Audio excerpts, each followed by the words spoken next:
Le Monde selon les femmes est une ONG en genre et développement qui est basée à Bruxelles et qui compte plus ou moins 14 permanentes. On existe bientôt depuis 20 ans et on offre des services de formation, de coaching, on crée des jeux pédagogiques, des outils, on fait du plaidoyer politique et on donne des formations au sud et au nord.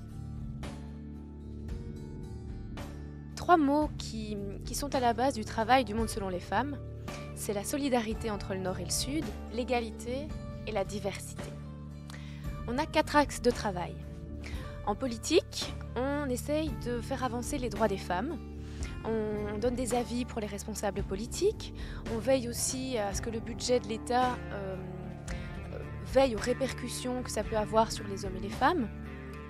On crée aussi des outils pédagogiques et d'animation qui vont aider à débusquer les images non respectueuses des femmes, donc par exemple femmes-objets, et aussi celles des hommes, donc les caricatures d'un homme dominant, persécuteur, donc tout ça, les outils pédagogiques qu'on crée servent à veiller à ce travail-là.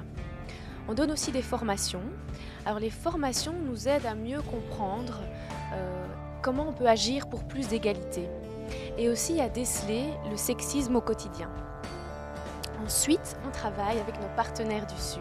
Ce sont des associations engagées et militantes pour la lutte pour l'égalité. Et ces associations d'Amérique du Sud et d'Afrique créent vraiment des actions positives. On travaille par exemple au Sénégal avec des maraîchères pour l'agriculture biologique et durable. Donc on travaille avec les femmes rurales. En Bolivie, on va travailler avec des femmes et le secteur économique, par exemple. Et donc, le travail du Monde selon les femmes vise à développer l'estime des femmes, à développer leur autonomie et pousse à des changements politiques au niveau des lois, au niveau des budgets.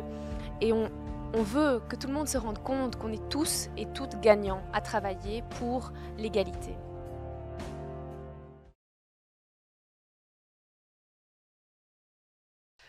Autonomie, c'est un mot important pour le féminisme et pour l'approche genre. Il s'agit d'échapper au modèle imposé, d'avoir les moyens financiers, un cadre sécurisant, une formation qui permettent d'être autonome. C'est prendre soi-même les décisions qui nous concernent. Contraception, c'est pouvoir décider si l'on veut ou non un enfant et quand on le veut. Le décider seul, le décider à deux, et pour les femmes, c'est un enjeu prioritaire. Aujourd'hui encore, dans les pays du Sud, des centaines de millions de femmes n'ont pas accès à une contraception moderne. Et parmi elles, des dizaines de milliers doivent subir des avortements clandestins avec des complications et même parfois la mort liée à ces avortements non médicalisés. Des chiffres de l'inégalité encore aujourd'hui. En Europe, les salaires des hommes sont 15 à 35 fois plus élevés que ceux des femmes. En Belgique, c'est 17%.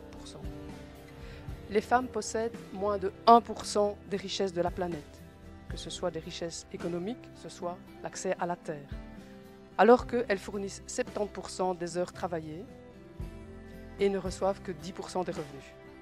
Au niveau politique, il n'y a que 16% des femmes qui sont des parlementaires. Féminisme. Le féminisme n'a jamais tué personne. Le machisme, lui, tue tous les jours. Le féminisme, ce n'est pas s'opposer aux hommes, c'est un humanisme, un plus pour les femmes et pour les hommes. Jouer, sortir du rose, sortir du bleu, laisser les petits garçons danser, jouer à la poupée, se déguiser, laisser les petites filles jouer au foot, utiliser des outils, construire. Chacun, chacune, à sa manière. Résister. Résister aux pressions pour pouvoir être soi-même, se libérer des modèles, quels qu'ils soient, la religion, la concurrence économique, la mode, la société. Solidarité. Solidarité avec les organisations du Sud, qui nous apprennent beaucoup sur la manière d'inventer des pistes pour l'égalité, avec des exigences, avec de la conciliation, avec de la négociation, pour refuser l'excision par exemple, les mariages forcés, pour donner droit à la terre pour les femmes, pour inventer. Violence.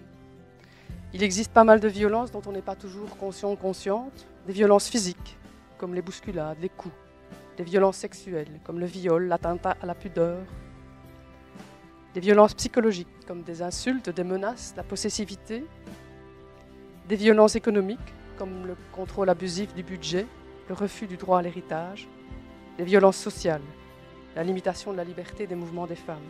Tout ça mérite que femmes et hommes se battent pour supprimer les violences. Yo-yo. L'effet yo-yo, c'est 3 pas en avant, 2 pas en arrière. C'est ce qui se passe avec les droits à l'égalité. En fait, on avance, mais pas assez vite, et surtout, il y a des menaces sur les droits acquis. Et donc, il reste beaucoup à faire.